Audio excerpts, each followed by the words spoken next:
Have you ever wondered how one of the world's most powerful empires, the Soviet Union, suddenly collapsed? The late 1980s found the Soviet Union caught in a political stalemate, its economy sliding backwards. In the heart of this turmoil, Mikhail Gorbachev, the General Secretary of the Communist Party, emerged as a beacon of hope. He sought to reform the Soviet political and economic system, aiming to break the impasse and halt the economic decline. Yet the harder he tried, the faster the Union seemed to unravel. Despite Gorbachev's best efforts, the fabric of the Soviet Union was fraying at the edges. And then, on the 26th day of December in 1991, the Soviet Union formally dissolved as a sovereign entity and subject of international law. This marked not just the end of an era, but also the beginning of the end for the once mighty Soviet Union. Despite Gorbachev's attempts at reform, the Soviet Union was on the brink of collapse.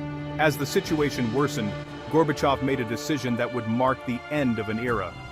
In the midst of a political stalemate and economic backslide, Gorbachev, on December 25, 1991, made the monumental decision to resign.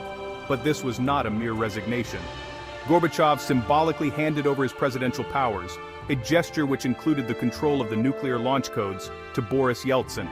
Yeltsin was now the first president of the Russian Federation, marking a significant shift in global politics. But symbols have power, and none were as potent as the lowering of the Soviet Union's flag from the Kremlin. This red banner, once a symbol of the Soviet Union's might, was replaced by the Russian tricolor flag.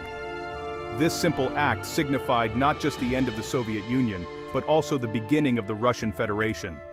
With the lowering of the Soviet flag, an era had ended. The dissolution of the Soviet Union led to a new world order. As the Soviet Union crumbled, the world watched with bated breath. The Union's 15 constituent republics stood on the precipice of a new era, now with full independence. This monumental shift marked a major conclusion of the revolutions of 1989 and signaled the end of the Cold War. As the dust settled, the world began to understand the magnitude of this change. The balance of power had shifted. The world was no longer split into two rival blocs. The new nations emerging from the ashes of the Soviet Union would have to navigate this new landscape, each carving out their own place in the world.